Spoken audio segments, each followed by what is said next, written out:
All welcome back to our channel. ఇవాళ video వచ్చేసి మనకి పండు మిర్చి నిల్వ పచ్చడి ఎలా ప్రిపేర్ చేసుకోవాలి ఈ వీడియోలో చూద్దామండి. ఇందుకోసం 1/2 kg వరకు పండు మిర్చిని తీసుకోవాలి.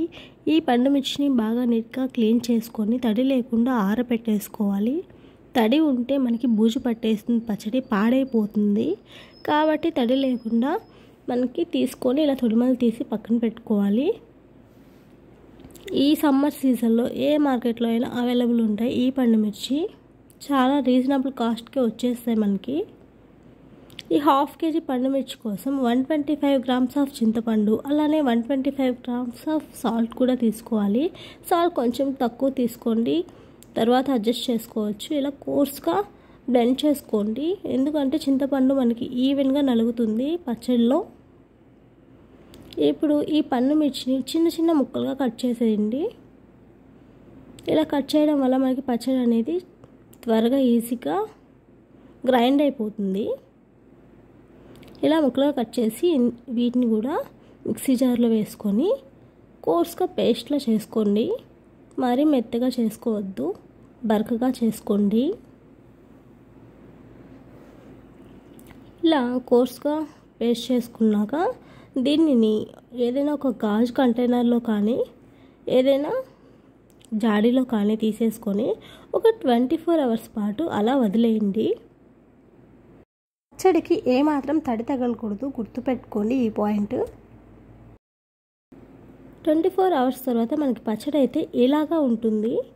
తర్వాత స్టవ్ ఆన్ చేసి ఒక కడాయి పెట్టుకొని 150 grams వరకు ఆయిల్ వేసుకొని 10 వరకు వెల్లుల్లి రెబ్బలు వేసుకోవాలి. అలానే 2 ఎండుమిర్చిని విరిచి వేసుకోవాలి. అలానే ఆవాలు, జీలకర్ర ఒక్కొక్క స్పూన్ వేసుకోవాలి. ఇందులోనే కొద్దిగా కరివేపాకు, కొద్దిగా ఇంగువ వేసుకొని బాగా ఫ్రై చేసుకోవాలి. ఈ ఆయిల్ మనకి సన్ఫ్లవర్ ఆయిల్ మాత్రమే యూజ్ చేయాలండి. పోపు ఆయిల్ యూజ్ చేస్తే బూజు పట్టేసింది, పాడైపోతుంది.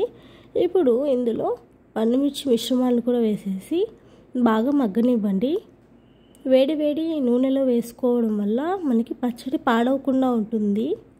ఇప్పుడు ఇందులో 1 స్పూన్ వరకు మెంతుల పొడి, అలానే 1 స్పూన్ వరకు ఆవ పొడి వేసేసుకొని బాగా మిక్స్ చేసుకోండి.